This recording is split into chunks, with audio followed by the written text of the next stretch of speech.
Bagaimana cara Ko Andri masuk duluan daripada robot itu?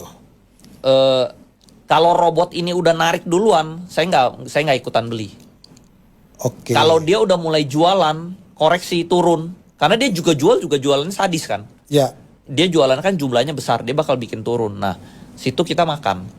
Oh, jadi berbalik arah dong. Berbalik arah. Oke. Kalau dia udah narik, kita jangan tarik. Oh, Kita kontrarian tarik, berarti. justru kita harus yang trigger, suruh dia makan gitu loh. Misalnya, nih ada barang bagus nih, lu makan nih gitu loh. Dia makan gitu loh. Tapi kan ada Jangan banyak ratusan kebalikannya. saham tuh kok. Bagaimana cara milih saham yang mana? Saya tahu dia tuh kayak diklasifikasi gitu loh. Ah, Mereka tuh kalau big banks, kalau saham Konglo, sahamnya Prayogo Pangestu, itu mereka udah klasifikasi. Oke. Jadi begitu salah satu ke-trigger, yang lain ke-trigger. Karena mereka belinya serentak. Nah kan robot. Ya. Salah satu trigger misalnya saham PP yang ini naik. Nah biasanya yang ini juga ikut naik. Gitu. Karena mereka ikut ke-trigger.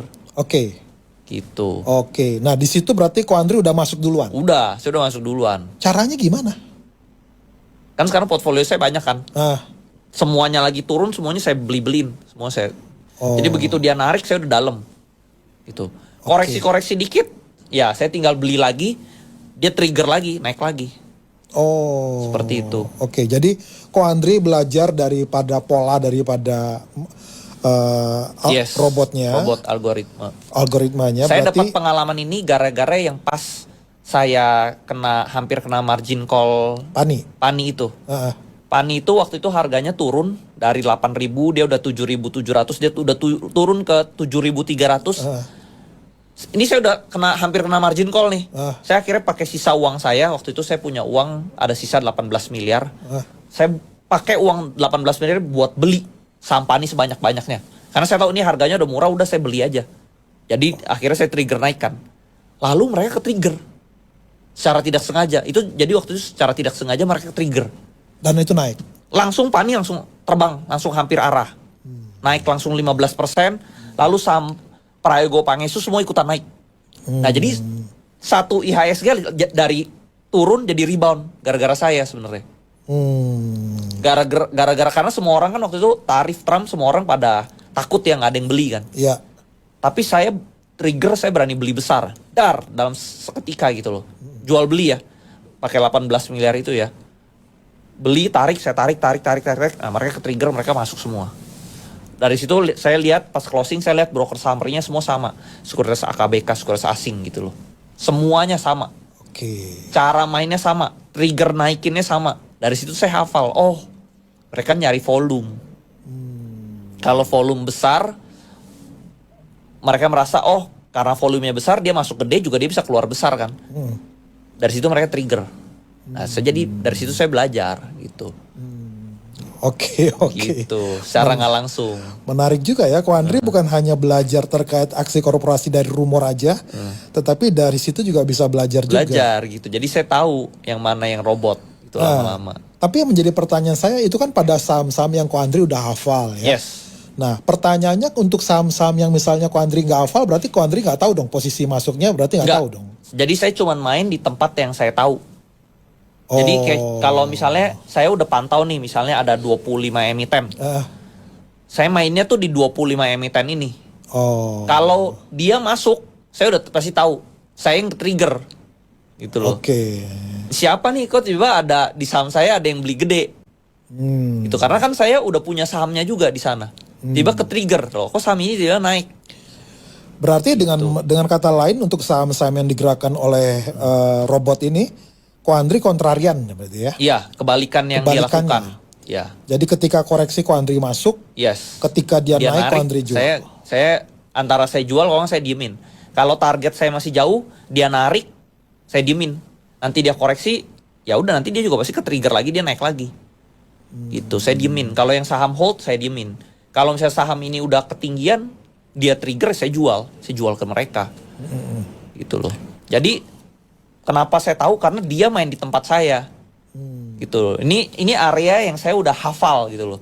Polanya. Kalau dia masuk tempat saya, dia yang kalah sama saya gitu loh. Kalau saya mungkin main di tempat lain, ya mungkin saya kalah. Nah, ini ada patah Pak Firman ya. ada orang nanya gini, mana yang lebih kuat ikan hiu sama buaya? Oke. Nah jawabannya itu tergantung mainnya di mana. Oh. Kalau mainnya di air tawar, buaya lebih kuat. Di rawa-rawa buaya lebih kuat. Tapi kalau mainnya di air laut, ikan hiu lebih kuat. Karena ini daerah dia gitu loh. Nah sama, tergantung ini mainnya di mana. Kalau si AI itu atau orang-orang lain, trader-trader lain main di tempat saya pasti lebih kuat. Karena saya udah tahu triggernya, saya udah punya barang gitu loh. Tapi kalau saya main di tempat lain, ya saya jadi lemah. Jadi tergantung mainnya di mana. Nah ini saya udah ada watchlist saham-saham saya yang saya pantau gitu loh. Kalau dia trigger saya udah tahu gitu. Karena itu wilayah saya gitu. Oke.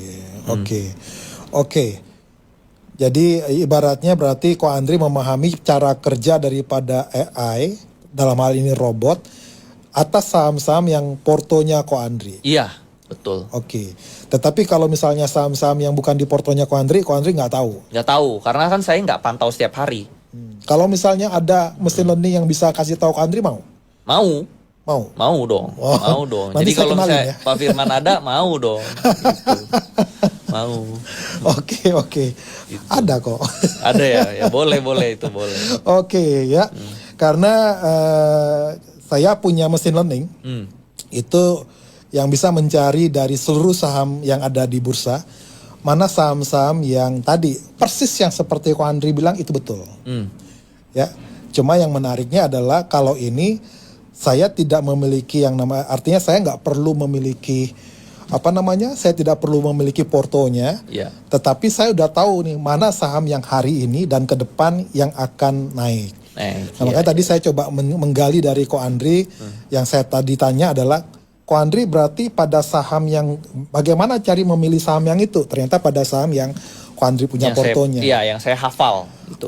Karena saya udah pelajarin pergerakannya, broker summary-nya, yang akumulasi siapa aja yang main-main di sana gitu, saya udah hafal. Ya, karena memang kalau kita bicara terkait dengan harga, itu kan kaitannya dengan volume. Ya, makanya AI pasti akan men-triggernya dari volume. Tapi yang saya menarik adalah Ko Andri bisa berdiri di atas itu, dan bisa mengalahkan cara kerjanya robotnya.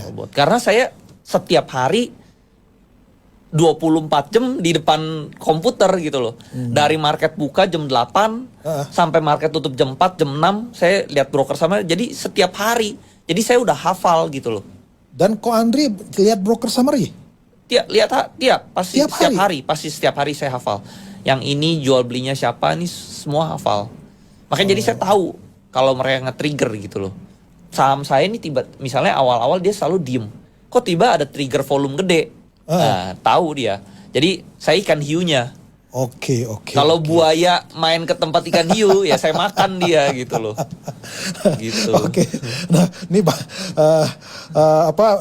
dalam hal ini bandar yang menggunakan AI harus hati-hati nih sama Ko Andri.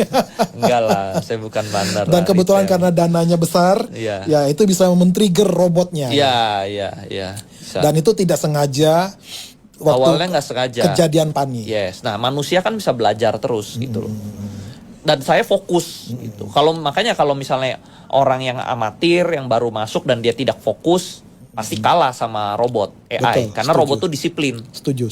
Gitu. Nah tapi kalau saya kan disiplin juga nih dari pagi sampai sore, setiap hari 24 jam gitu. Betul. Ya jadi robotnya nggak bisa lebih pintar dari saya gitu. Karena saya bisa curangin dia gitu. Makanya AI ini algoritmanya nggak boleh dikasih tahu ke orang-orang. Betul. Kalau misalnya dia kasih tahu nih algoritmanya belinya di sini, jualnya di sini, saya bisa bunuh dia. Gitu. Oke. Gitu. Karena saya tahu nih, supaya nge-trigger dia cut loss nih. Misalnya dia bikin settingnya cut loss di 5%. Saya bikin sahamnya turun aja, karena saya punya barang kan. Saya bikin sahamnya turun 5%, mereka trigger sell, saya makan lagi. Itu karena AI yang dia masuk dalam sekuritas dan dia punya kepentingan atas saham tersebut. Tetapi kalau misalnya AI-nya dia independen, dia tidak keterikat dengan sebuah saham pada sebuah sekuritas, tentu itu lebih objektif. Betul ya kok ya. Betul. Nah, mesin learning yang kita punya lebih objektif. Iya. Oke.